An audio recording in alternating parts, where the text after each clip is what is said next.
Welcome to Hong Kong, China.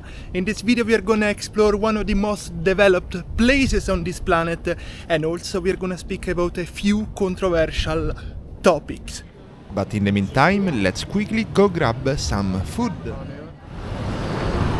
I am currently on the side roads of a district called Central, and I'm trying to find a noodle place suggested to me by an American guy dating a local girl, food pervert, and I guess we're arrived to Sim Chai Kin Noodle, something like that. I guess that's the place, and I fear there is a line. And so many times on the Michelin guide, and I found out they do accept only cash. On the other side of this place there is Alice Pizza, a pizza from Rome, Italy. I didn't know that they had a branch also here in Hong Kong.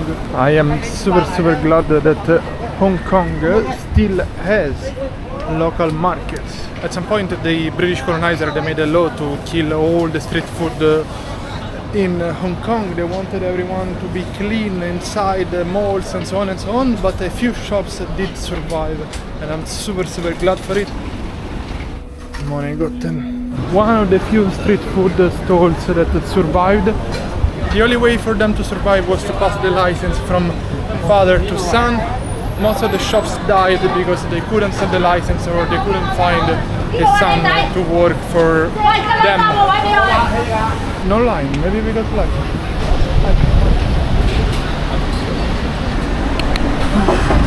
Thank you. So it is much more tiny than I was expecting, but what matters is the taste. Not a fan of these noodles. I feel like they were cooked too quickly and they're not soft enough, but whatever. Guys, there are better noodles in mainland China, and now I do understand why the last time they were a Michelin guide, it was 3 years ago. Thank you, bye bye. There is no 2022, 2023 and 2024. Disappointed. Wasted money. Pezzetto piccoletto giusto per assaggiare. I took probably the most expensive pizza over there. There is this beautiful cheese topping the mortadella. Mortadella is one of the prosciutto typically from Italy. Inside there is copyrighted music, so I cannot actually show, but they have a second floor if you want to sit inside. Also, on top of it there is some pistachio. I did work as pizzaman in the past, but I never actually paid so much for a pizza. In Rome you can find it probably for 1/3 or 1/4 of the price. I'm gonna put the camera on top of this thing.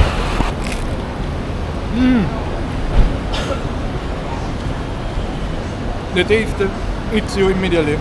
Super crunchy. Check how it's made. Oh no, how can I show it to you? Check the crunchiness. Check the dough under it.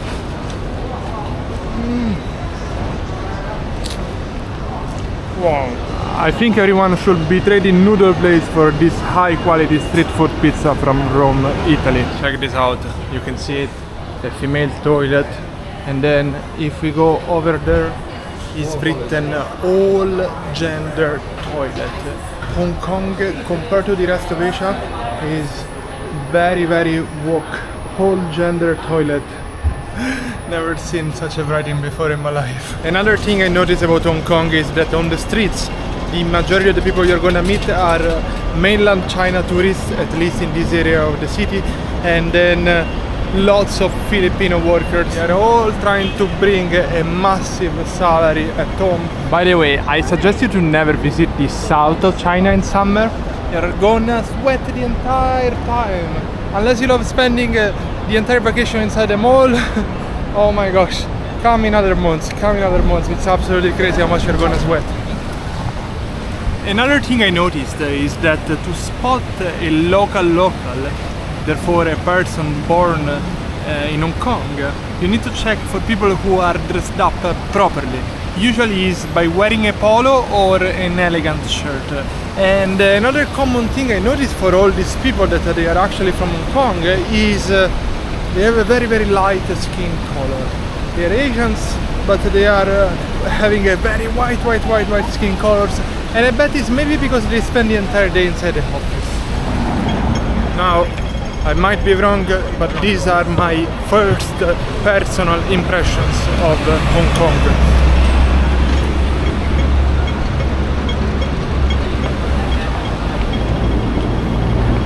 Here you can easily recognize all the office workers coming to get some local cheap food. A tourist instead clearly doesn't have the possibility to dress up so nicely. He will sweat like me. Now let's speak about some controversial stuff. But what are these things? Anyway, Hong Kong is kind of a tax haven, and these pieces of the US and Europe. Oh my gosh, we got some prosciutto from Hong Kong. Recently, the USA and Europe have campaigned for a 10% corporate tax all over the globe. But Hong Kong decided to not participate to this Western world dictatorship. You need to understand that this is a tiny place.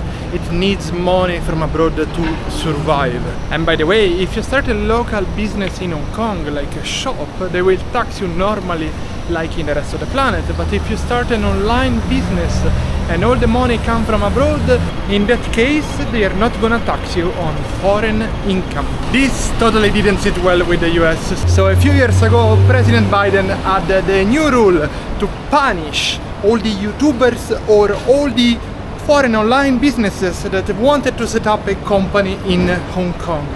Nowadays, if I get my YouTube salary paid to Hong Kong, the US is gonna keep 30% of my earnings. If you donate via YouTube, Super Chat and so on, and I have a company in Hong Kong, which I don't, YouTube is gonna keep 30% of the donation. Not YouTube, sorry, the American government, which is absolutely crazy. Stealing 30% of the money just because I do not want to pay taxes in the US. And what if my viewerships are from India or other country? This doesn't mean that I generated the money in the US. I generated the money in other countries. Still, America will steal 30% of the salary of people that dare to open a company in a country that doesn't have a tax treaty with America. Thank you, Biden, for stealing money from me and others. Thank you. Salama. Hello.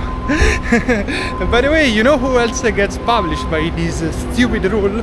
African YouTubers. All or most African countries, they do not have a tax treaty with America, and therefore all African YouTubers, they secretly open bank accounts in England, in South America, other places, and they avoid paying taxes in Africa. It's crazy. Let's keep Africa poor, huh? Thank you, America. And now you see why many Europeans, or in general non-Americans, they do follow the USA elections. With Biden, you guys had 30% taxes to my salary. With Trump, you banned all the Huawei gadgets that we were using in Italy. It's absolutely crazy, the influence and power the USA has all over the world. By the way, currently Hong Kong is a great place where to find American food. From Shake Shack to Five Guys, there is everything you need. I'm not sure for how long it's gonna last, but at the moment Hong Kong has some of the best burgers in China or in Asia. Too many people and also copyrighted music. Let's get away. Ladies and gentlemen, meet the legend, Bruce Lee. An absolute legend that brought his movies from Hong Kong to Hollywood and all over the world. Nobody knows how he actually died. There are multiple conspiracy theories, but one that I like is that a jealous producer hired the local mafia to take care of him forever. By the way, if you're wondering how I got to Hong Kong, I first flew to China. I went to Zhuhai to meet someone, then from Zhuhai there is a bridge that connects Macau, Zhuhai to Hong Kong. This bridge is the longest sea crossing on this planet. It is long 55 kilometers.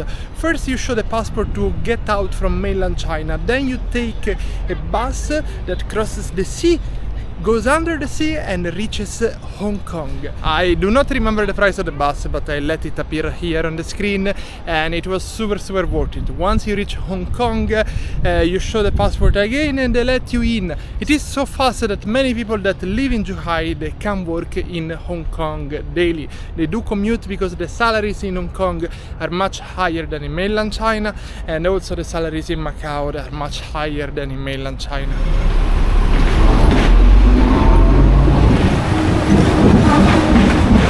So ladies and gentlemen, these double-deck buses and trams are the leftovers of British colonialism. You can see more double-deck buses over here. They do remind me so much of the buses in London, the United Kingdom. So I guess it is time to tell you how Hong Kong became a British colony. Practically the British, they were exporting drugs to China. The Chinese population became addicted to opium, and the Chinese government said, oh, no more, we cannot allow to destroy our social economic status, we cannot allow the Brits to do that to us. So China, to stop all these drugs coming into its country, started a war with the Brits, but at the time the Brits, they were the most powerful country on the planet, so they won the war and they had to make an agreement. And the agreement was that China is gonna give this land to the Brits for 99 years. And that's how Hong Kong became a British colony until 1997. Guys, be sure that if there is a border dispute on this planet, the fault is always on my British friends, but I love you anyway. By the way, in mainland China, this water will cost you 3 RMB. Over here, 10.50. Hong Kong is expensive, and let me show you what I love to eat for breakfast in China, Southeast Asia, Philippines and many other places. It's called baozi. This is the healthiest version, that's the fried one. Can I have one pan fried pork bun? Thanks a lot, have a good day. Here we go. Very simple breakfast, hot one and delicious. Let's try it out. The healthy version is the steamed one, but the fried one, I never saw it before, so maybe it's a Hong Kong speciality. Very different. You can totally feel that it's fried. And you can feel that my mouth is full. But I still feel like the classic steamed version is better. Currently, Hong Kong is a massive business city, but it wasn't always like that. As I told you before, when the British took over, they were selling drugs. And then drugs shifted from them to the Chinese mafia. Over here, being kinda independent from mainland China, despite getting all the resources from mainland China, lots of mafia developed, and it created massive problems, not only drugs but also human trafficking and so on and so on. And I guess the British, they didn't really care about it. People, they were coming here, recycling money and making Hong Kong richer by recycling this money. But once the Chinese took over, they started a massive crackdown, and there have been many famous cases of people arrested here in Hong Kong. Nowadays, a lot of these illegal activities, they got moved to nearby countries like Cambodia and Myanmar. Cambodia mostly for drugs and gambling, Myanmar for human trafficking and organs. China had to make tougher laws to achieve this success, and this is how the USA found the excuse to issue a travel advisory to Hong Kong. And by scaring away all the American citizens that want to come visit Hong Kong or invest here, that's how they plan to destroy economically this place.